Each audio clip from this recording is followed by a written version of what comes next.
छ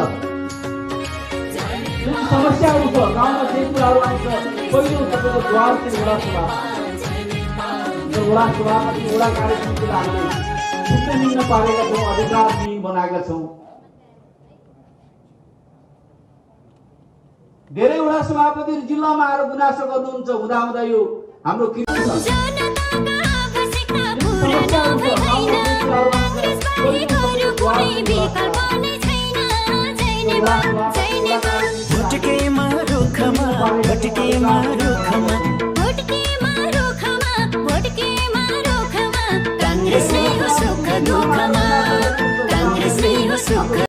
वडाको सभापति जबसम्म शक्तिशाली हुँदैन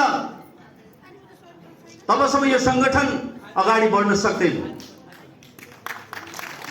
वडालाई हामीले प्राथमिकतामा राखेका छैनौँ।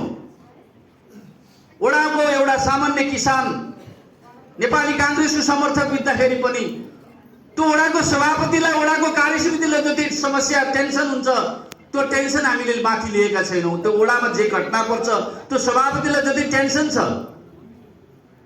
जे समस्याहरू छ गाउँमा जे कुराहरू आउँछ पहिलो तपाईको द्वार चाहिँ वडा सभापति। तर वडा सभापति वडा कार्यसमितिलाई हामीले छिन्नभिन्न पारेका छौँ अधिकारविहीन बनाएका छौँ।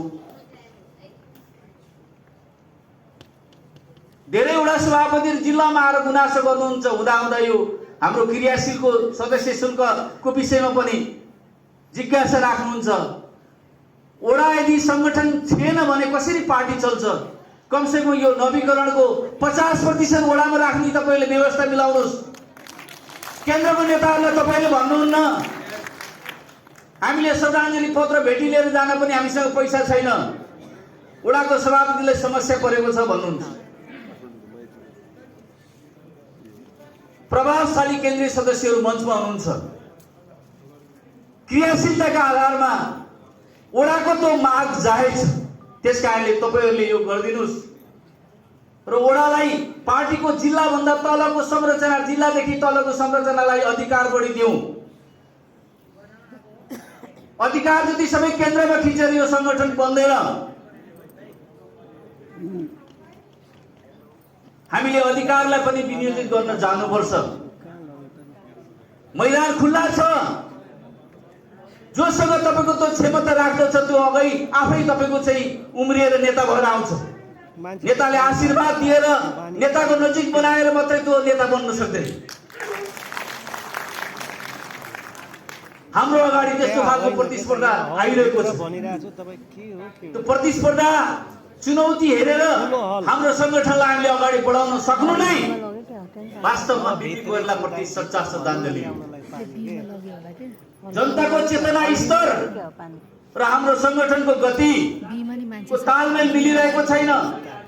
बिपी कोइरालाले भने जस्तै बहुदलीय व्यवस्था दल खोल्न पाउने आफ्नो मतको अधिकार जनताले बुझ्नुपर्छ। बिपी कोइरालाको मान्यता थियो जनता जनमतको मालिक हो, उसको आफ्नो मतको अधिकार उसैमा हुन्छ। यो बिपी कोइरालाको लक्ष्य थियो, आज पूरा भएको छ। राजनीतिक अधिकारहरू सबै अधिकारहरू सुनिश्चित भएका छन्। त्यो अनुसारको संगठन हामीले बनाउन जरुरी छ।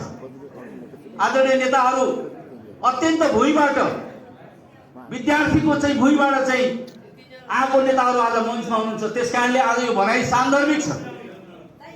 त्यसकारणले नेपाली कांग्रेसलाई आन्तरिक सांगठनिक रूपमा पुनर्जीवित रूपमा अगाडि बढाउनका लागि संगठनमा धेरै कुराहरू सुधार हुन जरुरी छ। हामी कांग्रेसलाई अप्ठ्यारो परेको बेला जुन साथ दिनुभयो त्यही सम्झनाका लागि उहाँहरूलाई आज सम्मान गर्दैछौँ। हामीले अझै थुप्रै हुनुहुन्छ हामीले सम्मान गर्नुपर्ने। यो पुस्तौँ चलिरहन्छ, यो यात्रा चलिरहन्छ, बिपी कोइरालाको विचार अगाडि बढिरहन्छ।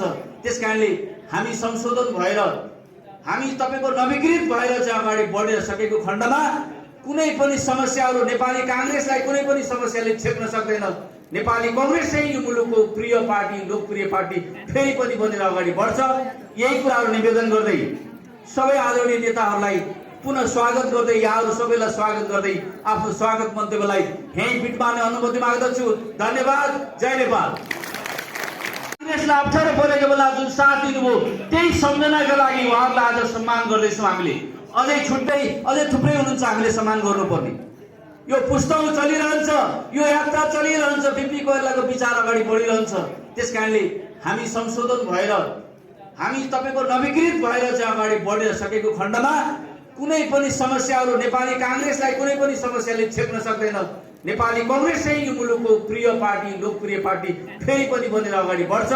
यही कुराहरू निवेदन गर्दै सबै आदरणीय नेताहरूलाई पुनः स्वागत गर्दै, यहाँहरू सबैलाई स्वागत गर्दै आफ्नो स्वागत मन्तव्यलाई यहीँ बिट मार्ने अनुमति माग्दछु। धन्यवाद। जय नेपाल। वडाको सभापति जबसम्म शक्तिशाली हुँदैन तबसम्म यो संगठन अगाडि बढ्न सक्दैन। वडालाई हामीले प्राथमिकतामा राखेका छैनौँ। वडाको एउटा सामान्य किसान नेपाली कांग्रेसको समर्थक बित्दाखेरि पनि त्यो वडाको सभापतिलाई, वडाको कार्यसमितिलाई जति समस्या टेन्सन हुन्छ त्यो टेन्सन हामीले माथि लिएका छैनौँ। त्यो वडामा जे घटना पर्छ त्यो सभापतिलाई जति टेन्सन छ, जे समस्याहरू छ, गाउँमा जे कुराहरू आउँछ, पहिलो तपाईको द्वार चाहिँ वडा सभापति। तर वडा सभापति, वडा कार्यसमितिलाई हामीले छिन्न मिन्न पारेका छौँ, अधिकारविहीन बनाएका छौँ। धेरैवटा सभापतिहरू जिल्लामा आएर गुनासो गर्नुहुन्छ, हुँदा यो हाम्रो क्रियाशीलको सदस्य शुल्कको विषयमा पनि जिज्ञासा राख्नुहुन्छ। वडा यदि संगठन थिएन भने कसरी पार्टी चल्छ? कमसेकम यो नवीकरणको 50% वडामा राख्ने तपाईले व्यवस्था मिलाउनुहोस्। केन्द्रको नेताहरूलाई तपाईले भन्नुहुन्न हामीले श्रद्धाञ्जली पत्र भेटी लिएर जान पनि हामीसँग पैसा छैन, वडाको सभापतिलाई समस्या परेको छ भन्नुहुन्छ।